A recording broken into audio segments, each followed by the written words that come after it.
So, WiseSkin stands for Wireless Sensor Skin Network for tactile prosthetics. And this project is a new one. It started about a year ago.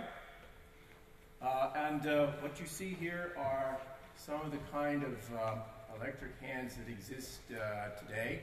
The amputation of a hand or limb is obviously a significant disability that comes with it significant consequences in terms of the person's daily activities and their quality of life. And although functional myoelectric prostheses exist today, they are often not so much used due to a lack of sensory feedback functionality.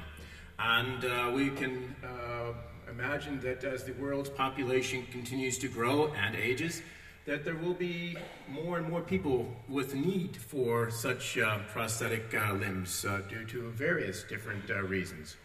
And a sense of tactility is important, it is needed here, not just for the feedback control of the prosthetic limbs, for example, the gripping of the hand, various different kinds of grips, but also for the person to perceive the prosthetic as a real part of the body, thus inducing what we refer to as a sense of body ownership and a natural sensation of touch. And today we say that there is no solution for restoration of a natural sense of touch for persons using prosthetic limbs. And here the proposed solution. On the top you see a hand, today limited sensation of touch. There may be some patches of skin, for example, on the tips of the fingers. And what we can imagine here for WiseSkin is a kind of embedded solution into the cosmetic covering of the prosthetic. It may be a glove, it may go over the forearm, or it may cover larger areas. And so we can say tomorrow a natural sense of touch, and we seek then to transduce the artificial skin outputs onto what we see here, the phantom limb mapping. And this solution is a non-invasive solution. That is our focus. However, it can be used with invasive type systems. And you can imagine then that there is a mapping between a person's index finger and one of the points that we see here, which is then stimulated, and the person then, leveraging the phantom mapping, feels not only the sense of touch, but feels as if this is correctly mapped, their index finger. So again, non-invasive. Technical challenges, we were asked to summarize some of them. We have here challenges across the board in this multidisciplinary project, from reliable sensors and sensing, for example, pressure, shear, possibly others in the future. But there's also a need for ease of use, freedom of movement, flexibility, if you will.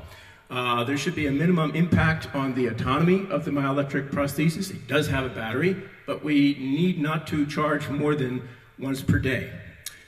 We need scalability and modularity. There may be as many as 100 to 150 mechanoreceptors per centimeter squared in the tip of a finger. And although we're not looking at that in this project, there are projects that are looking on the order of 80. And that, for example, is one of the DARPA projects involving smart skin. There is a need, obviously, for fast reaction, real-time, low latency, and for sensory feedback, actuation, and of course the human electronics interface is very important, and the materials themselves. So we're really pushing the forefront of technology in miniature, ultra-low power sensors and communication devices, but also the materials and the sensory feedback systems. Key innovations are in the domains of wireless sensor technology, reliable miniature soft MEMS sensors, for example, for the pressure, but also scalable routing, adaptable MAC, robust event-driven, that's a high-density wireless sensor network. We have to have a way of distributing this power from the battery, and that is our conformal power distribution system. Basically, it's our skin, and it's stretchable, and it's also doubling as a signal transmission layer. And we have advances, innovations in terms of the tactile sensing perception itself in the studies of the way the person perceives and how they may learn. And also, of course, the system itself, the skin, and our target here to provide a natural sensation of touch.